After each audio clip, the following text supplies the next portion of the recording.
अस्सलाम वालेकुम dear student. जैसा कि हमारा चैप्टर नंबर 5 कंप्लीट हो चुका है, आज हम लोगों ने स्टार्ट करना है चैप्टर नंबर 6। चैप्टर नंबर 6 है हमारे पास ट्रिग्नोमेट्री। तो सबसे पहले हमें पता होना चाहिए कि ट्रिग्नोमेट्री क्या होती है। इसका इंट्रोडक्शन देख लेते हैं। Trigonometry is a branch of mathematics that deal with the relationship between the angles and sides of a triangle. वो कहते हैं ट्रिग्नोमेट्रिक हमारे पास मैथ्स की वो ब्रांच है जो कि डील करती है रिलेशनशिप किसके दरमियान में, angle and sides of a triangle. Triangle की साइड्स और एंगल्स के दरमियान में जो रिलेशनशिप है जिसको हम डिस्कस करते हैं वो आपके पास मैथ्स की ब्रांच है ट्रिग्नोमेट्रिक, जिसमें ये चीज़ें डिस्कस होती हैं। स्पेशली राइट एंगल ट्राइंगल, इसमें जो हम बेसिकली ट्राइंगल लेते हैं स्पेशली वो कौन सी होती है, राइट एंगल ट्राइंगल, जिसकी साइड्स और एंगल्स को डिस्कस किया जाता है। It play a vital role in the various fields such as the physics, engineering, architecture and astronomy। वो आपको बता रहे हैं कि इसका बहुत इंपॉर्टेंट वाइटल रोल प्ले करता है कि आपके पास डिफरेंट उसने आपको फील्ड्स बता दिए हैं। इन सब में the trigonometric concept can solve problem involving angles and distance that appear in real life situation. वो आपको बता रहे हैं कि ट्रिग्नोमेट्री का जो कॉन्सेप्ट है ना वो हम यूज़ करेंगे अपनी प्रॉब्लम्स को सॉल्व करने के लिए इन्वॉल्विंग एंगल एंड डिस्टेंस। वो भी प्रॉब्लम जिनमें हमारे पास एंगल और डिस्टेंस इंक्लूड होता है that appear in real life situation, जो हमारी रियल लाइफ सिचुएशन से रिलेटेड होती हैं। ठीक है, such as a calculating the height of a building, कि आपने किसी भी बिल्डिंग की हाइट कैलकुलेट करनी हो। Distance between objects and angle, measurement in navigation, कि आपने डिस्टेंस फाइंड करना हो ऑब्जेक्ट के दरमियान में और एंगल के दरमियान में, मेजरमेंट इन नेविगेशन। ठीक है, तो ये तो हो गया हमारे पास ट्रिग्नोमेट्रिक। अब हम देखते हैं identifying angle in standard position. अब हमने देखना है कि एंगल आपके पास स्टैंडर्ड पोजीशन में कौन कौन से हैं।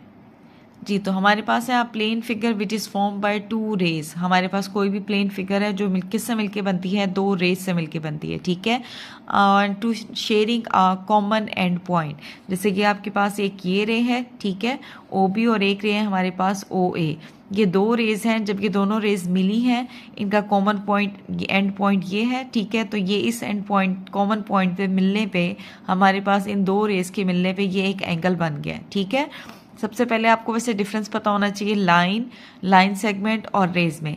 एक हमारे पास होती है लाइन, ये होती है लाइन जिसके हम दोनों साइडों पे लगाते हैं एरो कीज। ठीक है, दोनों साइडों पे एरो की लगाने का मतलब ये होता है कि इस लाइन को आप यहाँ से भी एक्सटेंड कर सकते हैं और यहाँ से भी एक्सटेंड कर सकते हैं जितना आप चाहें। ठीक है, अगला होता है हमारे पास ऐसे लाइन सेगमेंट। ठीक है, लाइन सेगमेंट के इर्द गिर्द हम एरो कीज नहीं लगाते। इसका मतलब ये है कि एक एंड पॉइंट इसका ये है और एक एंड पॉइंट इसका ये है, इसे हम कहते हैं लाइन सेगमेंट। ठीक है, लाइन सेगमेंट हमारे पास क्या होता है, लाइन सेगमेंट के दोनों साइडों पे एरो की हम नहीं लगाते, जिसका मतलब ये है कि इसके दोनों एंड पॉइंट है, एक एंड पॉइंट ये है और एक एंड पॉइंट ये है, इसको हम अपनी मर्जी से एक्सटेंड नहीं कर सकते। ठीक है, तीसरी चीज होती है हमारे पास रे को हम रिप्रेजेंट करते हैं ऐसे। ठीक है, इसके एक साइड पे एरो की लगा होता है और एक साइड पे एरो की नहीं लगा होता। जहां एरो की नहीं लगा हुआ मीन ये उसका एंड पॉइंट है, इस साइड से आप इसको एक्सटेंड नहीं कर सकते, लेकिन इस साइड पे एरो की है जिसका मतलब ये है कि यहां से आप इसे एक्सटेंड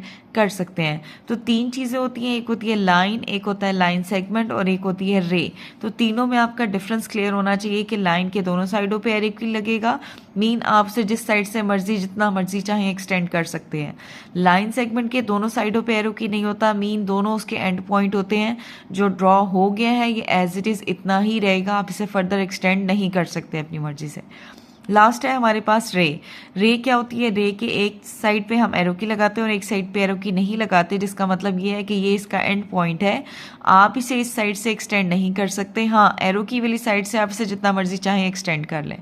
तो एंगल हमारे पास कैसे बनता है, एंगल हमारे पास तब बनता है जब हमारी दो रेज मिलती हैं, एक रे है ओ बी और एक रे है ओ ए।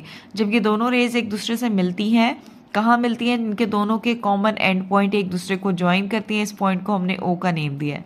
जब ये दोनों एक दूसरे को मिलती हैं पॉइंट ओ पे, तो यहाँ हमारे पास बनता है एंगल। ठीक है, तो आपको कह रहे हैं आप plane figure which is form by two rays sharing a common end point. वो आपके पास फिगर जो दो रेज क्या करें, शेयर करें अपने कॉमन एंड पॉइंट को, उसे हम कहते हैं एंगल।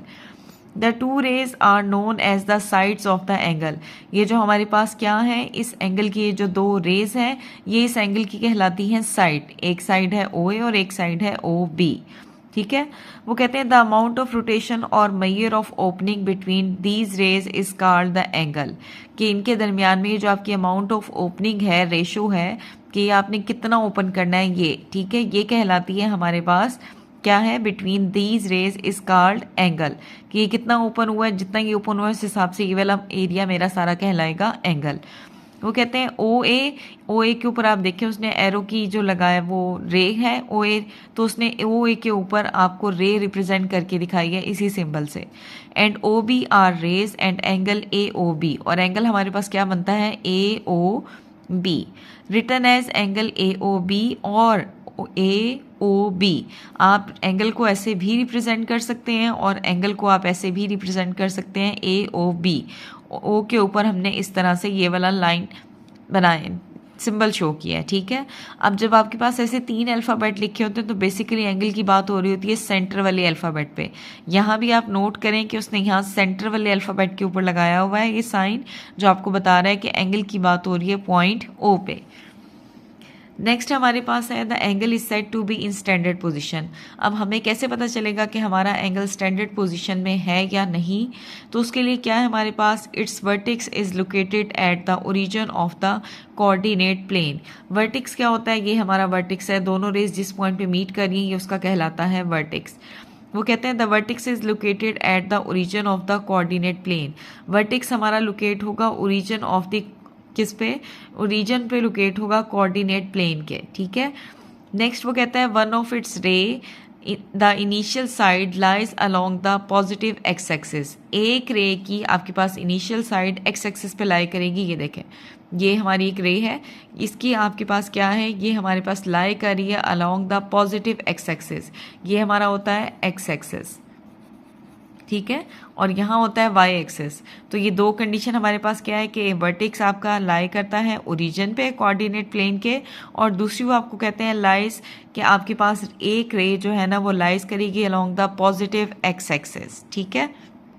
तीसरी कंडीशन हमारे पास है द अदर रे the terminal side determines the direction of the angle, और जो दूसरी रे है हमारी जो उसकी टर्मिनल साइड कहाँ लाई करेगी, determines the direction of the angle, mean वो आपको एंगल की डायरेक्शन बताएगी। देखें ये थी मेरी इनिशियल साइड, ठीक है, और ये हमारे पास है टर्मिनल साइड, ठीक है, जहाँ जाके मेरा एंगल फिनिश हो रहा है। तो वो कहते हैं जो आपकी दूसरी रे है वो डिसाइड करती है कि हमारे पास एंगल की डायरेक्शन कौन सी है, ठीक है। ये इनिशियल साइड है और ये हमारी टर्मिनल साइड है, तो उसने बताया कि एंगल आपका यहाँ से यहाँ इस डायरेक्शन में जा रहा है, ठीक है। तो वो कहते हैं an angle is measured from the initial side to the terminal side. तो ऐसे हम क्या करते हैं, एंगल को मैयर करते हैं अपने इनिशियल साइड से टर्मिनल साइड तक। It is usually represented by the Greek letter. उन एंगल्स को हम किससे रिप्रेजेंट करते हैं, ग्रीक लेटर, और वो ग्रीक लेटर आपके पास कौन कौन से हैं, थीटा है, अल्फा है, बीटा है और गैमा एक्सेट्रा। ये हम अल्फ़ाबेट ग्रीक लेटर्स के अल्फ़ाबेट्स हैं जिन्हें हम यूजुअली इस्तेमाल करते हैं अपनी एंगल को रिप्रेजेंट करने के लिए, ठीक है। इसी में मैं आपको एक पीछे बता रही हूँ टाइप्स ऑफ द एंगल। हमें प्रीवियस पेज पे ये बताया हुआ है कि हमारे पास एंगल की कौन कौन सी टाइप्स होती हैं। तो सबसे पहले हमारे पास होता है एक्यूट एंगल। एक्यूट एंगल कौन सा एंगल होता है, वो एंगल जो आपका लेस देन 90 डिग्री हो, ठीक है।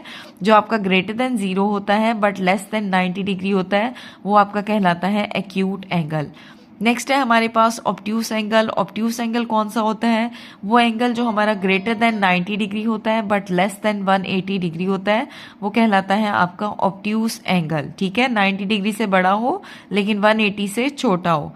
नेक्स्ट है हमारे पास राइट एंगल। राइट एंगल हमारे पास वो होता है जहाँ एंगल हमारा एग्जैक्ट 90 डिग्री हो, वो कहलाता है राइट एंगल, ठीक है। ये एक्यूट एंगल की मैं आपको एग्जांपल भी दे देती हूँ कि ये हमारे पास फिगर है एक्यूट एंगल की, ठीक है। ये जो हमारा क्या है, ये वो एंगल है जो आपका 0 से बड़ा है लेकिन 90 से छोटा है, ठीक है। और ऑब्ट्यूस एंगल हमारा क्या है, जो 90 से बड़ा होता है, ठीक है, और 180 से छोटा होता है, ठीक है। ये वाला एंगल हमारा कौन सा है, ऑब्ट्यूस एंगल, जो आपका 90 से बड़ा है, ये होता है हमारा 90 डिग्री, ये 90 डिग्री से आगे जा रहा है, ठीक है। और राइट एंगल होता है जिसपे एंगल आपका एग्जैक्ट 90 डिग्री हो, तो ये है हमारा राइट एंगल जहाँ एंगल आपका 90 डिग्री है। नेक्स्ट है हमारा स्ट्रेट एंगल, जिससे पे हमारे पास एंगल क्या होता है 180 डिग्री, तो ये है हमारा स्ट्रेट एंगल, ठीक है। ये स्ट्रेट लाइन के ऊपर यहाँ हमारे पास होता है 180 डिग्री एंगल। नेक्स्ट है रिफ्लेक्सिव एंगल। रिफ्लेक्सिव एंगल कौन सा है आपके पास? Greater than 180 degree but less than 360 degree. ये इस स्ट्रेट लाइन पे हमारे पास एंगल बनता है 180 डिग्री। तो अगर हम इससे आगे आ जाएं, ये लाइन पे एंगल 180 डिग्री है, 180 डिग्री से नीचे अगर हम आए तो ये हमारा कहलाता है रिफ्लेक्सिव एंगल, जो ग्रेटर देन आपके पास 180 डिग्री होता है बट लेस देन 360 डिग्री। और फुल रोटेशन हमारे पास है 360 डिग्री, मीन आपका कंप्लीट एंगल, मीन यहाँ से हमने एंगल शुरू किया और ये पूरा यहीं पे आके आपका एंड हो जाए तो ये हमारा कहलाता है full rotation angle, mean theta is equal to 360 degree. अब है हमारे पास पॉजिटिव एंगल कौन से होते हैं और नेगेटिव एंगल कौन से होते हैं। पॉजिटिव एंगल आपके पास क्या है? The angle will be positive if the terminal side is rotated counter clockwise from the initial side. वो आपको कहते हैं कि हमारा एंगल पॉजिटिव होगा अगर क्या है? Terminal side is rotated counter clockwise from the initial side. Counter clockwise हो इनिशियल साइड से, काउंटर क्लॉकवाइज हम कहते हैं एंटी क्लॉकवाइज डायरेक्शन को, ठीक है। काउंटर क्लॉकवाइज आप कहते हैं anti clockwise duration. Anti clockwise duration क्या है? कि आपका ऑपोजिट डायरेक्शन में जाए। फॉर एग्जांपल आपको पता हो अगर ये हमारी क्लॉक है तो क्लॉक की मूवमेंट किस डायरेक्शन में होती है? यहाँ 12 होता है, यहाँ 1 2 3, ठीक है, 4 5 और ये फिर आपके पास 6, ऐसे 11। आपने नोट किया हो कि हमारे पास क्लॉकवाइज रोटेशन कैसे होती है कि यहाँ आपकी अगर नीडल है तो वो मूव करना शुरू करती है इधर, 12 से नीचे आना शुरू हो जाती है, ठीक है, इधर आएगी नीचे की तरफ। तो ये होती है हमारी क्लॉकवाइज रोटेशन। और एंटी क्लॉकवाइज रोटेशन हमारी क्या होती है कि नीडल हमारी यहाँ 6 से यहाँ ऊपर की तरफ जाना शुरू कर दिया है, मीन 6 से 5, 5 से 4, 3 2 पीछे जा रही है, ठीक है, नीचे से ऊपर जा रही है। तो ये हमारी कहलाती है एंटी क्लॉकवाइज रोटेशन, ठीक है, एंटी क्लॉकवाइज रोटेशन। अब पॉजिटिव एंगल कब होता है? हमारे पास एंगल पॉजिटिव तब होता है if the terminal side is rotated counter clockwise, mean anti clockwise rotation में, कि जो हमारी एंगल की टर्मिनल साइड है वो हमारी एंटी क्लॉकवाइज रोटेशन में रोटेट करे फ्रॉम द इनिशियल साइड से। The given angle is in the first quadrant.